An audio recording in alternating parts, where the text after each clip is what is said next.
JD here, and as you can see, we are on F1 25, and you can see by the title of this video, I think this is actually going to be one of the most important videos I make on F1 25. Hopefully this gives you a lot of benefit, a lot more insight, because I know this is a very commonly asked question, and that is, what tyre pressures should you be running on F1 25? And most of those people asking that question are talking about online, so from 5 lappers, 25% to 50% races, league races, in order to be the most competitive possible. So in this video, I decided to do a bit of an experiment. I actually spent quite a bit of time doing this. I'm going into quite a bit of detail. So if you did like this video, make sure you give it a like. Lets me know you actually enjoyed it. And before we even get into the start of this experiment, this is in a TT, so just showing that I can actually drive to some degree. This is around Hungary. I thought this would actually be a really good track to do this little test on. So after this, we'll be doing some 5 lappers, running different setups, or no, the same setup, but with different tyre pressures, just seeing what the effect is. I'll be giving my thoughts on how it felt to me during a moment, and then we will be discussing the results at the end of this video. So we did a 15.5 after 8 laps in TT, which I thought wasn't really too bad at all. And in the TT, obviously, if you do this flicking technique, the really aggressive driving style, that does actually benefit you quite a bit more. And yeah, you can see here, so 19th on PlayStation, definitely think I could get close to the world record. And this setup here is from that world record setup, so it's exactly the same. You can see these tyre pressures here. This is what this guy was actually running. So we're going to save this. And what we're going to do now is go into Grand Prix mode, use equal cars. And first of all, we are going to test the TT setup. So I'm just going to keep it in medium ERS.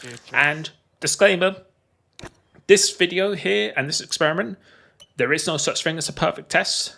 Things can fluctuate quite a bit. But I'll be giving you my thoughts of each run when I'm testing tyres. So we're going to start with the TT setup first, with the TT pressures. And my goal here is just to drive as fast as I possibly can over these 5 laps. And we're going to take a look at the tyre temperatures, the tyre wear, and also just the pace itself. So yeah, we're not going to be showing it in real time, because otherwise this would be a very, very long video, because I actually did 4 separate tyre pressure tests. So this is with the TT one. And the balance of the car felt pretty good. But I think something that needs to be answered first is, what do tyre pressures actually do? So the higher the tyre pressure, so if we're going into TT and even the race as well, the higher the tyre pressure, the less surface area of the tyre is on the track, because it's more inflated. So just imagine that there's a balloon and you put it on a table. The more air you put into that balloon, the less surface area that balloon is actually covering on the ground itself. And the effect of that is that it gives you a little bit more straight line speed, but it gives you a little bit more high speed grip itself. But the main thing is that it actually helps you cool the tyres. In a TT, tyre temperatures aren't a factor at all, so that's not the reason why people use this in a TT. In a TT, having a high tyre pressure is just going to give you, kind of more grip in the high speed corners, a little bit faster in a straight line. Because if you lower the tyre pressure, so you have more of the surface area on track, you're going to have a lot more mechanical grip. So especially in this game, low speed rotation is a big issue. You're actually going to have a much more responsive car, especially in the lower speed corners. You should arguably have better traction, but online with the lower tyre pressures, minimum tyre pressures, you're actually going to be having more tyre temperatures because there's more friction on the track. But after that first run of the TT, felt okay.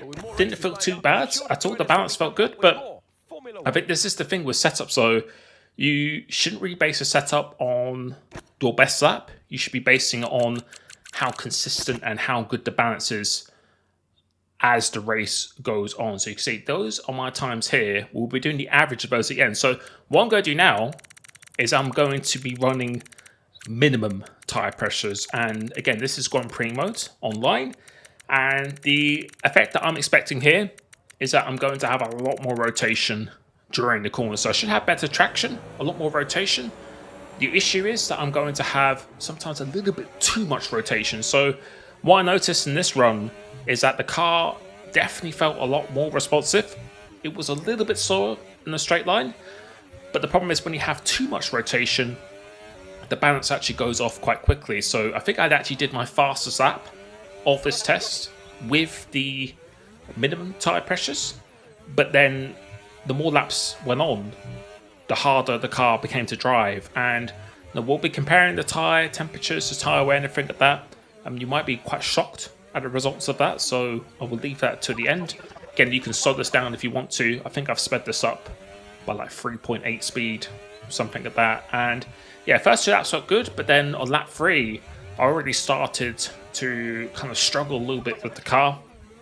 And you can see the rear left is actually getting hot because, again, the more surface area of the tyres on the track, the minimum pressures, the lower pressure you go, the more friction there is and the more the tyre heats up. And with this test, we're using soft tyres. You probably will be having to change things depending on what tyre compound you're on. So in this test, soft tyres, it might not be great running the super low pressures, but then when you're doing like league racing, when you're using like a medium hard tyre, you probably will want to be raising that tyre pressure because you actually want to, lowering the tyre pressure or keeping it low because it's going to be harder to heat up a harder compound. You can see at the end here, there's the tyre wear, and there wasn't actually a huge difference. Again, we will go through the results at the end here. Thank you, everyone. I didn't really know what to make of that, but for me, it felt like I had a lot more grip, but the balance went away from me much quicker. So we will be doing the average lap time of this. We won't be counting the first lap because I actually started in a different position for the first lap. So I'll be doing it from laps 2 to 5 and taking the average of that for each. So that was a minimum. Now we're going to go to the maximum tyre pressures. And yeah, I didn't know what would really happen here. A lot of people have had really different opinions when I've been speaking to them online. A lot of people I league race with, some other competitive drivers as well. Some people prefer minimum pressures, some people prefer the maximum pressures.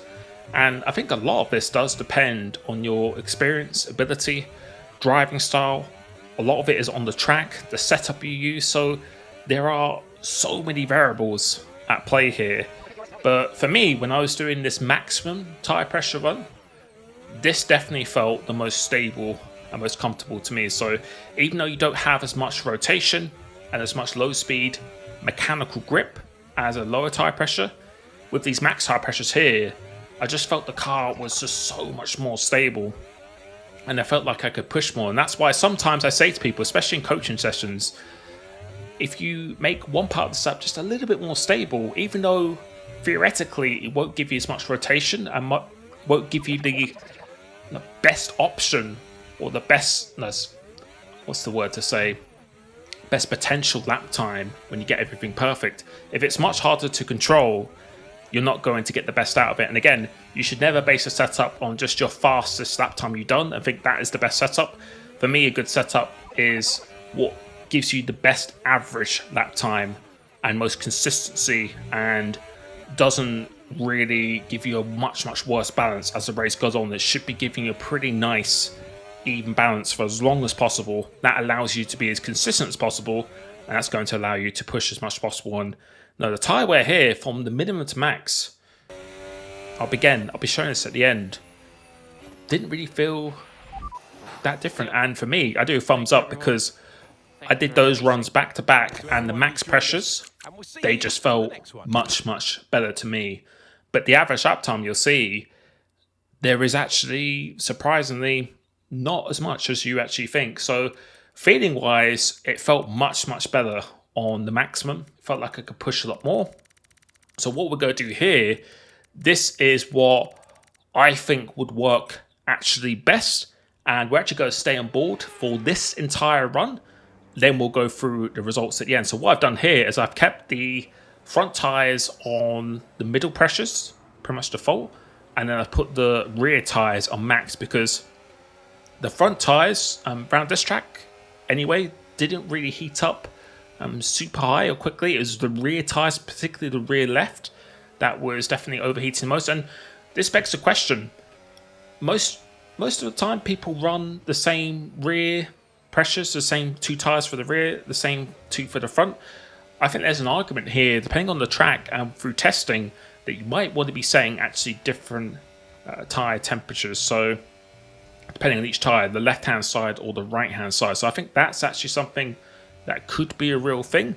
That's why I encourage you to hit the join button where you get access to all of my updated setups, because I will be updating them on a very regular basis and throughout this F1 game's life cycle, because I think we will have quite a lot of evolution with the setups the more this game actually goes on.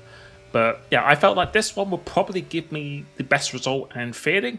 And what I felt straight away is, again, when you lower the tyre pressure, if you do it on the front and rear, you automatically, if you lower it, you just get so much more rotation. The car feels so much more pointy. And theoretically, it should be more on the low speed, but I actually felt this in the high speed as well, because, yeah, again, even though the game might say it should do this, or when you do experiments, you expect a certain result, but sometimes that doesn't always go the way as expected. So I felt like I had really good bite when I'm turning in, but because the rear pressures were actually quite high and they weren't overheating, I felt like it was actually quite stable on the rear as well. So for me, this run here actually gave me the best balance overall. It made it where I felt like I had quite a bit of rotation turning in, but it wasn't too difficult to control. Because on the minimum run I did, it felt like I had so much grip, so much traction, but actually you run the risk of actually over-rotating the car. And yeah, when the grip is good, or like in a TT, it can feel amazing. But then when the balance goes off and the tyres go off and 2 tyres are overheating quite a bit, then you could run into problems such as a really bad loss of balance, or the tyres just over-rotating, overheating, and then it becomes really difficult to control. So I think, again, that's why for me, the best setup I use in my league races, and this is something I test quite a lot by doing race runs, and I did in the last game as well, and particularly at the end of the game, I think I had started to develop some really, really good setups, because I feel like you need to test it until the tyres fall off, and whichever one gives you the best balance, allows you to push the most, and gives you the best average lap time, that is the one you want to be going for. Whereas I did have other setups when I was testing for league racing where on the first 2 or 3 laps, they were faster, and they were even faster by a tenth or 2 in quali. But then throughout the race, once the tyres went off, it became really, really difficult to control, and I wasn't as consistent, and then the average lap time really plummeted quite a bit. So that's the way I kind of set up my setups for the race itself. And again, we're on the soft tyres here. If you go to like a hard or medium tyre, and that's probably the tyres you will be using in league racing the most, especially in this game, then I think right now that you could probably get away with a lower tyre pressure, because on the harder compound, it's naturally more understeery. It's going to be a lot harder to heat up that tyre as well. I think you could actually get away with running a lower tyre pressure. Depends on the compound, depends on the track as well. So I wouldn't probably run complete minimum, but I think somewhere in the middle between minimum and max. Again, depends on whether it's the fronts or the rears overheating and where you're losing the car as well. This is why I think it's really, really crucial to do quite a lot of race laps when you're doing competitive racing, not just your fastest qualifying lap, whichever gives you the best feeling there or the best lap time there, doesn't mean it's going to be the best race setup as well. So we'll have a look at the results after this. And again, I think they might surprise you, because they definitely surprised me, because the feeling between this was all very different. And I think, without spoiling it too much, I think a lot of this is down to what actually feels the best for you. Obviously, you do have to go by the numbers, which gives you the best average, but you'll see by the end of the results here, I honestly feel it depends on what gives you the best balance, which makes it the easiest to drive. That is going to allow you to be the most consistent. That's going to allow you to push the limits as much as possible. That is really going to be the best option. And again, these runs here certainly weren't perfect. There is no such thing as a perfect test. Fortunately, I'm not an AI. I'm not a robot. You will be making errors when you are driving, and nothing is exactly the same.